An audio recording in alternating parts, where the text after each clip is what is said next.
Welcome everybody. We've got a bunch of people joining in, so we'll take a few more minutes until everybody gets here, and then we will start the presentation.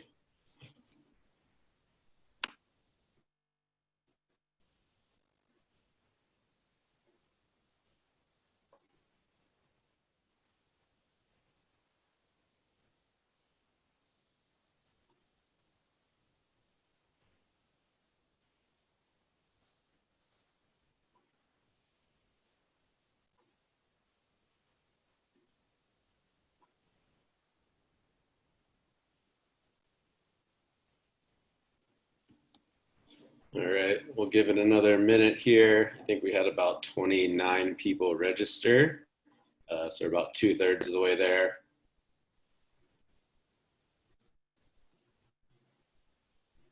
Just a heads up, some administrative items. If you have any questions, please try and use the Q&A at the bottom and not the chat. It'll make it easier. We're going to go through the whole presentation and then answer any questions at the end because we may answer them as we go through the presentation. So with that, looks like the attendees have kind of gotten here, the numbers stopped, and we'll go ahead and get started with the presentation tonight. My name is Adam Lind. I'm the Bike and Pedestrian Coordinator, and Emily Sexton will also be presenting from the park side as the Parks and Urban Design Manager. So tonight's meeting is really more of an introduction and just some background about the project, why we're here, and kind of the process moving forward. We're not going to be making any recommendations or making any decisions tonight. This is kind of the first step in a larger process. So next slide, Emily. Yeah, so we'll introduce the project team, talk about that background, talk about some of our goals for this project and the process, mention the participation opportunities, talk about next steps, project timeline, and then get into any questions that people have tonight, and also respond to some of the questions that we received earlier through Speak Up and through email. Next slide. So as I mentioned, I am the Bicycle and Pedestrian Coordinator in the Public Works Department, and Emily Sexton is the Parks and Urban Design Manager for the Parks Department. Next slide.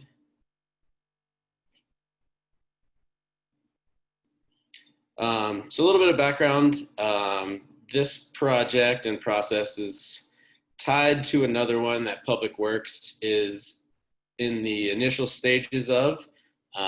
So the Public Works Department is looking at ways to bring micromobility, which is scooters and e-bikes rental companies, to Arvada.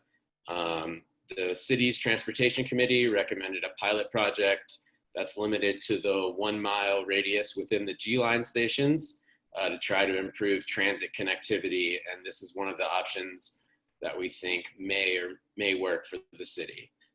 Just to clarify, no decisions have been made about bringing these companies to Arvada yet, or if it's something we're actually going to move forward with. There will be a separate public engagement process to determine whether or not micromobility companies will be allowed to operate in Arvada, and what kind of rules and regulations we're going to put on those companies and the devices before we make that decision. However, before making that decision and starting that process, we need to kind of clarify the issue about whether e-bikes and e-scooters and other electric personal mobility devices will be allowed on trails, as there are trails throughout the city and throughout that 1 mile radius on the G line. So this will give us an opportunity not only to discuss and determine regulations on e-bikes and e-scooters, but also on other electric devices that we know of today and that may come forward in the future. Next slide.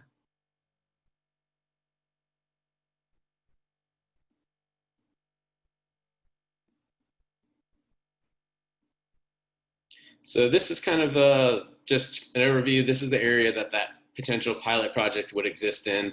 So it's just a very small piece of the city and only around the G line stations within a 1 mile radius. So you can see some of this stretches into Wheat Ridge, into Denver, Adams County. Those areas wouldn't be subject to our rules. Obviously in Denver, they already have scooters and e-bikes. But as we move forward, these are the areas that we're looking at for the rental devices. So if we kind of zoom in here, you can see within the 1 mile radius of the Old Town G line and even 60th and Sheridan Gold Strike Station, we've got the Ralston Creek Trail and the Interurban Trail. So determining whether or not both rentable electric assist devices and personal electric assist devices, if you own your own e-bike or scooter, would be allowed is crucial before we get to that step of the project. And with that, Emily, you can hit the next slide. Sure. I wanted to give a quick background. I'm Emily Sexton. A quick background about what Arvada's parks policies currently say, which is nothing as far as addressing electric personal devices in our parks and trails. And that includes e-bikes, e-scooters, e-skateboards, e-wheels. There's probably all the other small electric mobility devices that are out there that I'm not even thinking of. I also wanted to mention that, that these future policy amendments only apply to off-street trails in parks and open spaces. And really this policy amendment would determine which electric devices are allowed, as Adam had mentioned. Also some legislative background from a high level as it goes down from a federal level. Really, the law mentions that bicycles are looked at as a 2 or 3 wheeled vehicle. Low speed electric bicycles are viewed as a 2 or 3 wheeled vehicle with an electric motor, so not gas powered, that's less than 750 watts in power, and that's maximum speed would reach 20 miles per hour. You know, this federal law gives local jurisdictions such as Arvada or the state of Colorado the right to restrict or allow e-bikes on streets and bikeways. So the Colorado law that was introduced in 2017 defines electric assisted bicycles into 3 classes. And the first class, class 1, mentions that assistance by the electric motor is only provided while the rider is pedaling, and that assistance stops once that bike reaches 20 miles per hour in speed. Class 2 bikes provides assistance to the rider whether or not they're pedaling, so you know, through a throttle device, and that's the assistance stops once the rider reaches 20 miles per hour. And then finally, class 3 is similar to class 1, where it only assists the rider while they're pedaling, but it allows assistance at a higher speed of 28 miles per hour. So based on our current Colorado law, they allow class 1 and 2 to be ridden on bike, pedestrian, or multi-use paths. And class 3 can only be ridden on public roads by riders that are over the age of 16. And if they are under the age of 18, they are required to wear a helmet. So it looks like one of my goals went missing on this sheet. I apologize. I believe that the first goal is to begin studying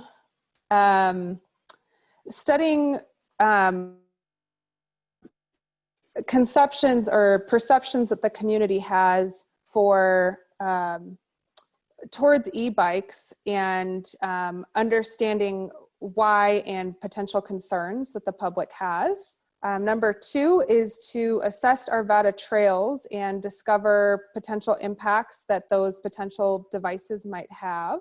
Number 3 is to recommend rules and regulations for electric devices on off-street trails in our open space and park areas, and based on the public feedback, research, and city council direction.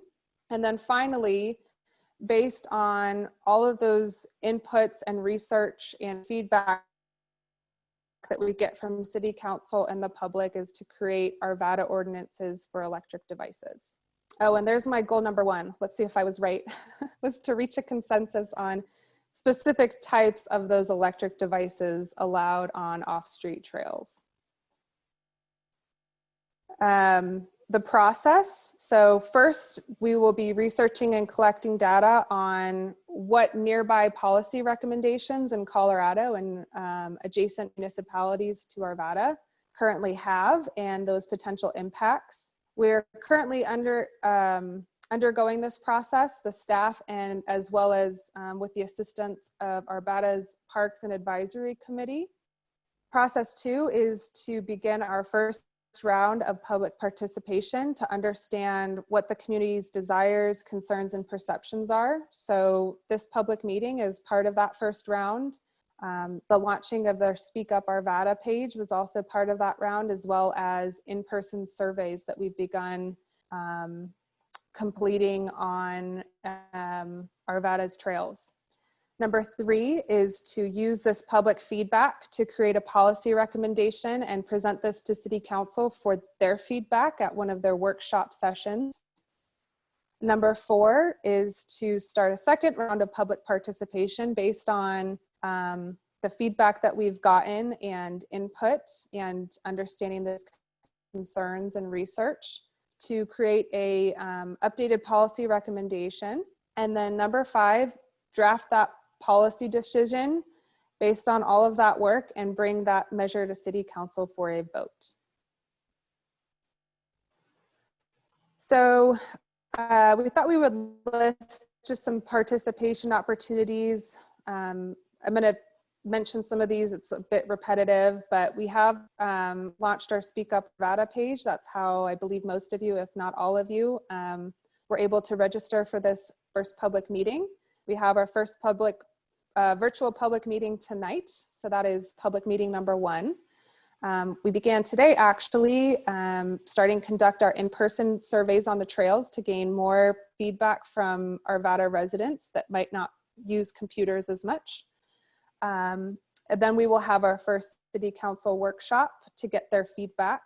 And then there will be a second virtual public meeting to share where we are in the process, and finally a City Council meeting for a vote.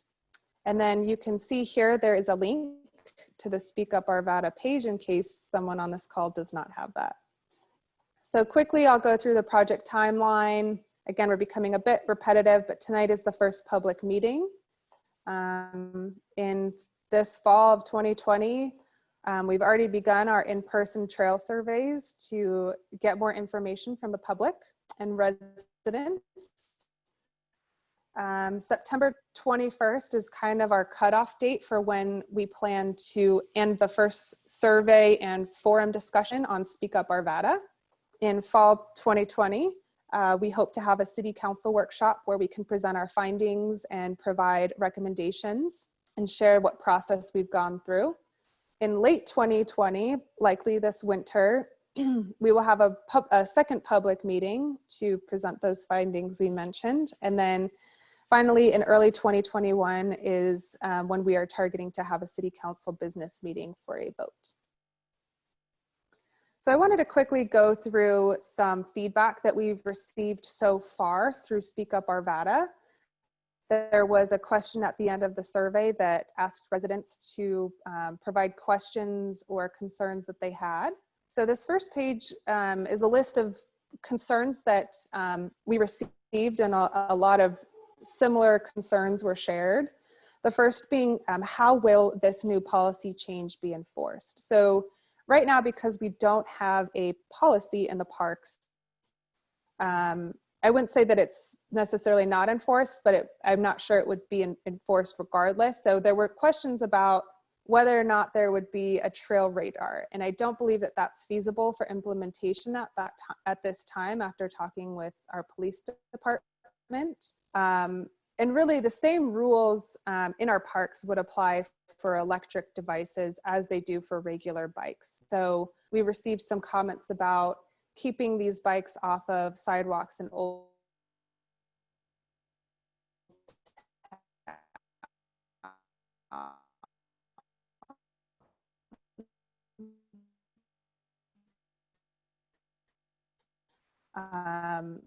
and those rules that are currently in Old Town would apply to any bikes under the collisions. I will say there were bikers in general.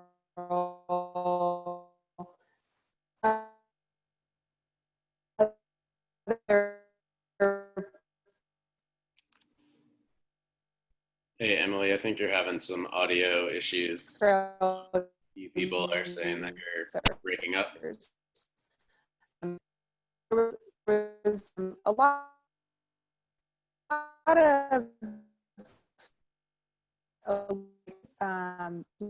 sounds possibly limit.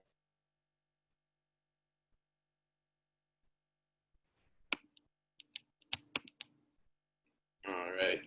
Sorry about that, everyone. We'll get this back up and running in just a second.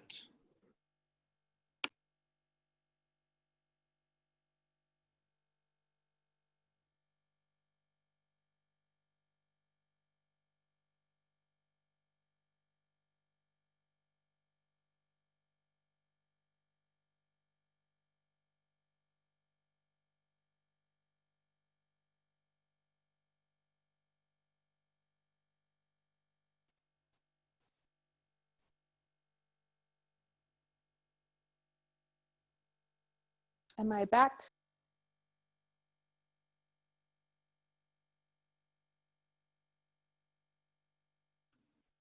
You're back, Emily.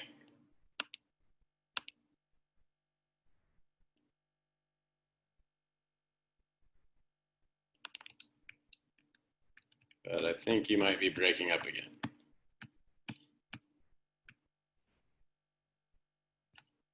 Can somebody in the chat let me know if you can see this screen and hear me okay? Yeah, we can see it and hear you, Adam. Okay. I will try and pick up where Emily left off. So in terms of enforcement, a trail radar or heavy enforcement from the police department is not expected to be possible at this time, and it's not something that we're anticipating is going to be a major issue. If it does become an issue, then it's something that we can definitely address with PD. In terms of the rules for electric devices, the same rules that apply to regular bikes apply to e-bikes. For example, in Old Town, you're not allowed to ride a bike on the sidewalks, and that would be the same for electric devices, scooters, bikes, whether it's your personal vehicle or if it's a rental company in the future, if that's something that the city moves forward with. In terms of safety, definitely heard questions about collision concerns. I think we've had about 170 responses to our survey without anybody saying that they've had a personal experience. Jefferson County has recently implemented e-bikes on their trails and hasn't had any collisions either. So it's not something that we anticipate to be a major issue again.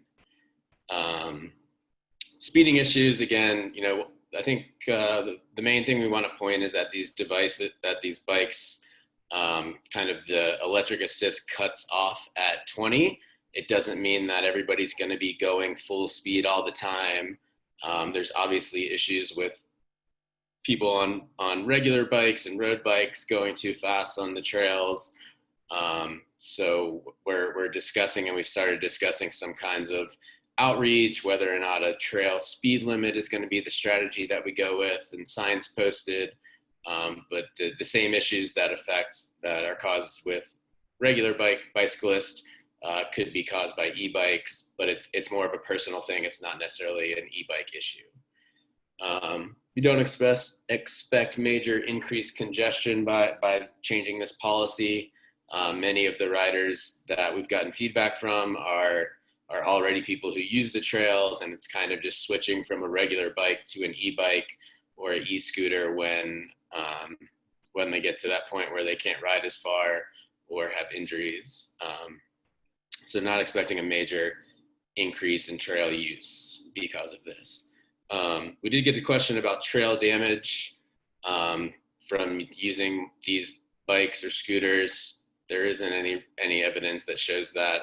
All of our trails are constructed with concrete that's built to withstand trucks to be able to maintain them, and snow plows and things that we already use. So a bike or a scooter isn't going to have any major infrastructure damage.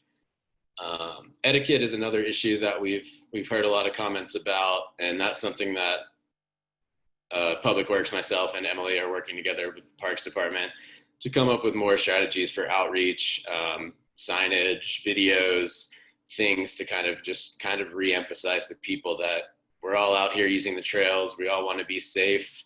We all want to enjoy our time here, and we need to be polite and be expecting of kids and people with dogs and strollers and bicyclists and runners and joggers, and everybody's kind of sharing the same space.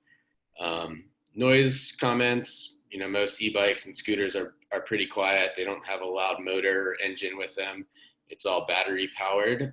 So we're not expecting any major issues there, and trying to work with a local bike shop to see if we can get any demo e-bikes out at a trail survey so people can see it and test it out possibly. The questions about the rental devices and them being left out on trails is definitely a concern and an issue, not for this kind of outreach and policy, but for that future pilot study that we've discussed. And then we'll focus on that in the future public outreach. In terms of support and positive feedback we got from Speak Up Arvada, accessibility, we got a lot of comments from people who are older in age and say they can't ride a bike anymore, they can't go up hills, they can't go as far as they want, and they're using an e-bike, just to get around and to get some exercise, because you still have to pedal and to get some fresh air and be healthy and outside. So we definitely want to continue to support that. Comments about electric wheelchairs and disability devices, those things are covered by ADA and would be allowed on trails, and that's separate from this policy effort. People were happy about trying to support e-bikes due to sustainability reasons, it's emission-free transportation, to reduce the number of cars on the road, especially for short commutes. Our trail system here in Arvada is the backbone of the bicycle network, whether that's for commuting to work, whether that's to run trips, to get to parks, visit friends. It's really the backbone, and so it does have that transportation utility as well as recreation. Safety issue, whether you're on an e-bike or a regular bike, a lot of people feel unsafe on the roads, even with bike lanes, and they prefer routes along trails.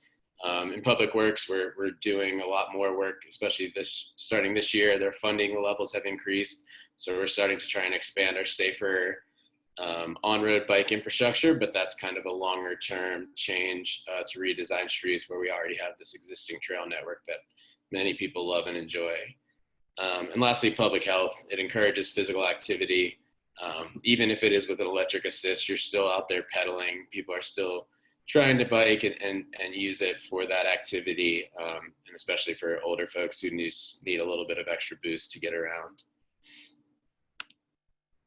So stakeholder considerations that we kind of discussed in terms of safety: provide speed limit signs, work to improve street conditions, widen existing trails for improved safety and increased use. Again, that's something, whereas providing speed limit signs is a short-term, quick, cheap fix, widening trails is a longer-term process that we're discussing and requires funding, but it is something we're looking at.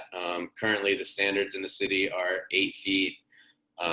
We're targeting a 10-foot minimum, and for something like Ralston Creek and these bigger trails throughout the country, they've started to go towards 12 and 14 feet. So that's something that the city can continue to evaluate and look for opportunities where it's needed. But again, that's a longer-term solution. Etiquette, working on creating a public education and outreach program, providing etiquette signs on the trail, just simple reminders of things that people know and have been taught. We've all been taught throughout life, but when you get on the trails and some people get into this training mode, it's kind of good to have a reminder that there's people out here just for a variety of reasons, and to slow down and just kind of enjoy your time out there. And then touching on device type, the big two that we're focused on is e-bikes and e-scooters, since that's the main devices that are being sold both personally and for rental and that people see. But we're also considering electric skateboard, one-wheel devices, other things that may exist in the future. And so we are thinking about limitations. I think, as Emily touched on, what considers a bike, what the federal guidelines are for a bicycle, under 750 watts, 2 to 3 wheels. We're looking at it has to be battery powered, no motors, no motors that are powered by gasoline. And so that way we can start trying to, we'll limit the rules that mopeds and other devices that are more vehicle car-like and designed to be on a roadway won't end up on our trails. And so with that, I think we can stop this, and we'll open it up for questions and any other discussion.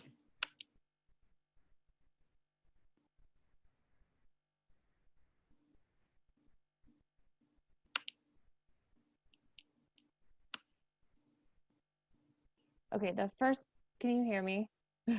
Yep. The first question is, aren't e-bikes allowed on our Arvada trails today?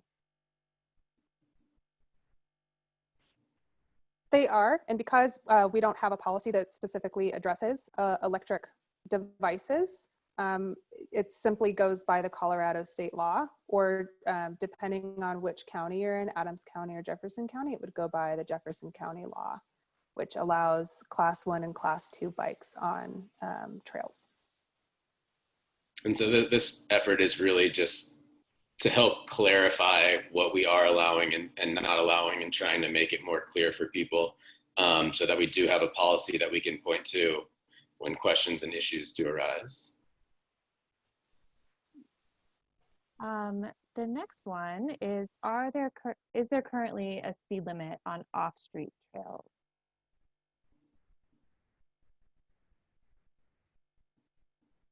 Do you want to take that one, Emily? Sorry.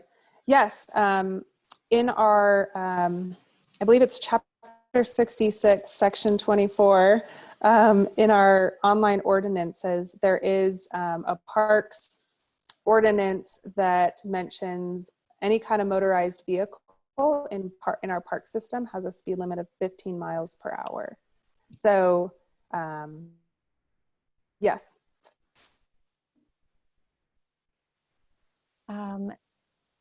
This is sort of a comment, I think. I'm going to read it. I would like to see spaces on streets made safer for cyclists. Each mode of transportation deserves its own space. Let's take away spaces from cars rather than pedestrians. And I'd also like to see it in her lifetime or their lifetime, not just the long term. So Adam, do you want to talk a little bit maybe about some of the bike things that you're working on? Yeah, so we're definitely working to do that as fast as we can. It's probably not as fast as everybody likes, but some of the things we're doing is through our annual repaving program. We're adding bike lanes, sometimes adding buffered bike lanes. So I think on Hoyt Street, north of 80th last year, we added buffered bike lanes. And so that's one strategy that we're doing to quickly make changes, is when we're gonna take all the asphalt off and have a kind of clean palette, is that we can go in there and restripe the street as we see fit, to meet the needs and for all users, not only bicyclists, but pedestrians and drivers as well. We're also working on some bigger projects. We've got some federal funding to complete the trail network on Alkire Street between 80th and Van Arsdale School. So that'll fill in a missing segment.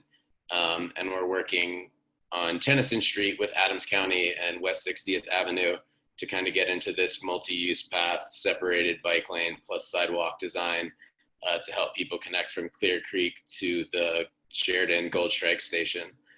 So we've got a lot of stuff that we're working on in the next few years. If you want to reach out to me directly, we can talk a little bit more offline about the on-street bicycle element. Thanks, Adam. Another comment is that it would be helpful to have the city mirror what Jeffco and neighboring counties and cities are doing to make it less confusing for riders. So Emily, do you want to just speak again about the work that you guys are doing on researching and what you plan to do with that? Yeah, we've touched base with Jefferson County Open Space, and I think that they have been very clear through their website and through their processes that they've been through of what is allowed and what's not allowed on the trails. I personally am not familiar with if there's something besides their website and what they've released to the public that they're doing in addition to that. So Brandon, if you'd like to reach out to me, my email is esexton, arvada.org, and I'd love to hear your thoughts and something we can consider. Go ahead. Go ahead, Emily. All right, we have. I was just gonna answer. Why don't you go ahead, Emily? I was just going to answer the next question that Brandon had asked is, could we possibly engage with the Arvada Park Ranger program as a way to educate trail users on the speed limits and overall trail etiquette? That would be especially helpful in the transit corridors like Old Town Station. I think that's a great, and we'll definitely take that into consideration with potential things that we make sure that we incorporate with this potential policy change. Thank you. Edward comments that we really need better trail signage, especially as trails connect across streets. And thanks for all the ongoing improvement. Is there anything kind of that you guys are working on or maybe thinking about trail signage where, especially where the cars and pedestrians and bikes interact? Yeah, it's definitely something that we're looking at. I think we recently just did a kind of more fun guided Arvada bike loop. That's about a 7-mile loop that connects the Ralston Creek Trail and the Van Bibber Creek Trail and the Interurban Creek Trail, or Interurban Trail. So it's definitely on our radar, and it's kind of one of the quicker, cheaper things that we can do that makes a difference. If there's any specific trail locations in mind, please reach out and let us know.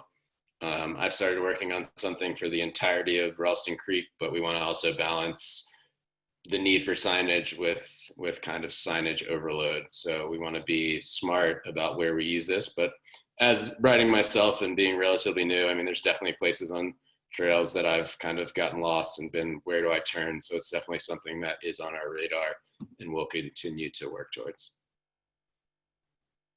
We have another comment that Karen uses the Ralston Creek bike path weekly with her e-bike, and everyone has been very cordial and polite. That's great to hear. And many regular bikes go faster than she does. And she thinks bells would be helpful for each bike to have and use to alert others of passing.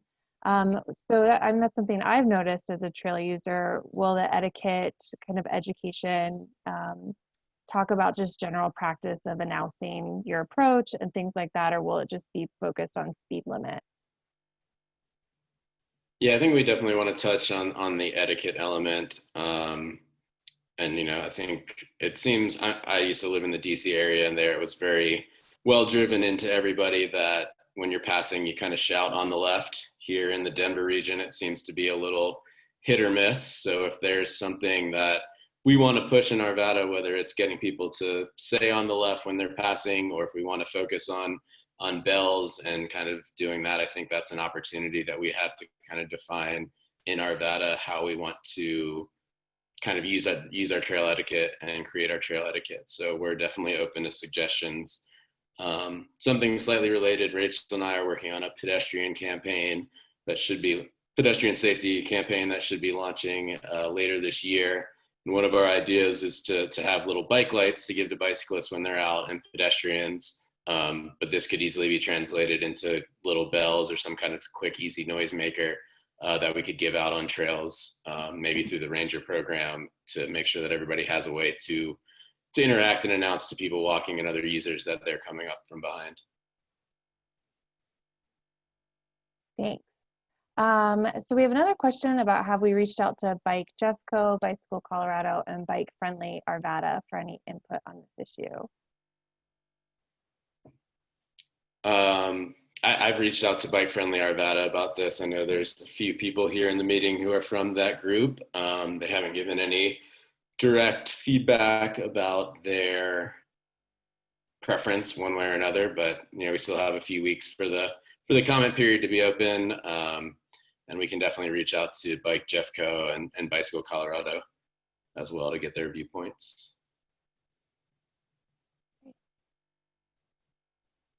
So we have another comment.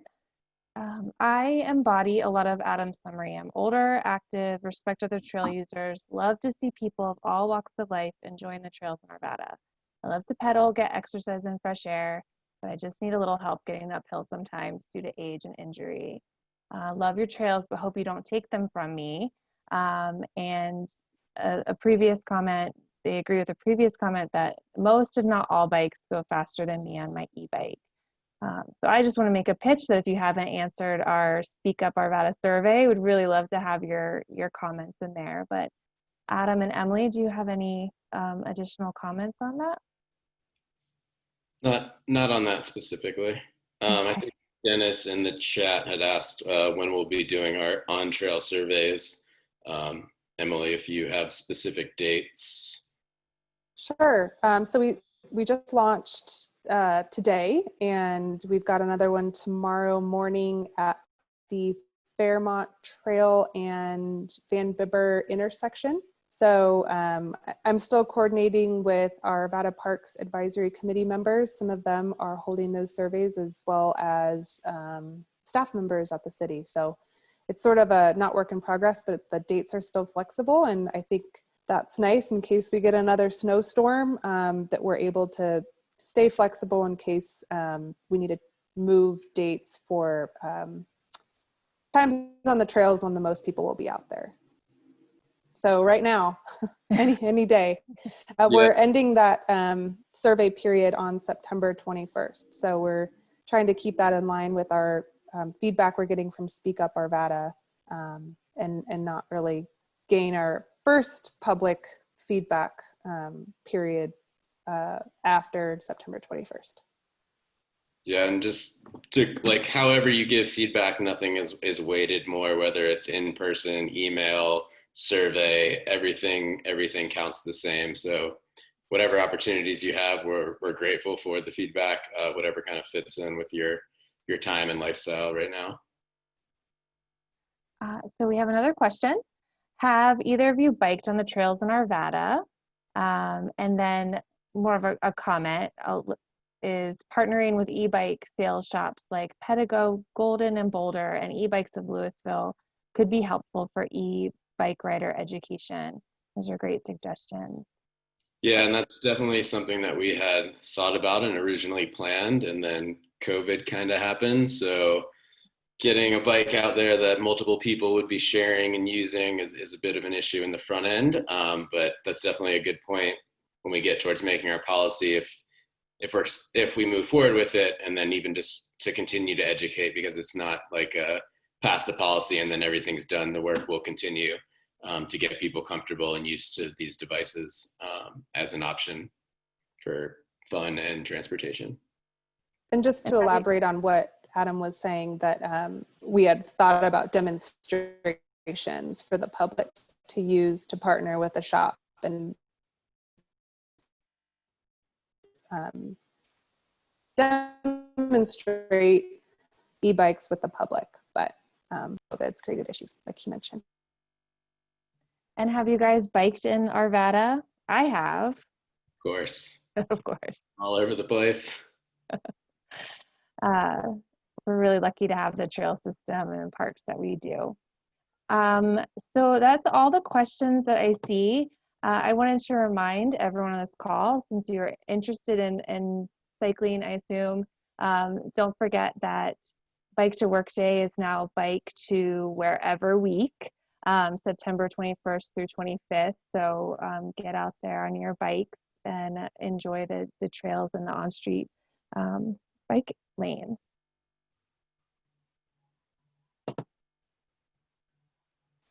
Thanks, Rachel.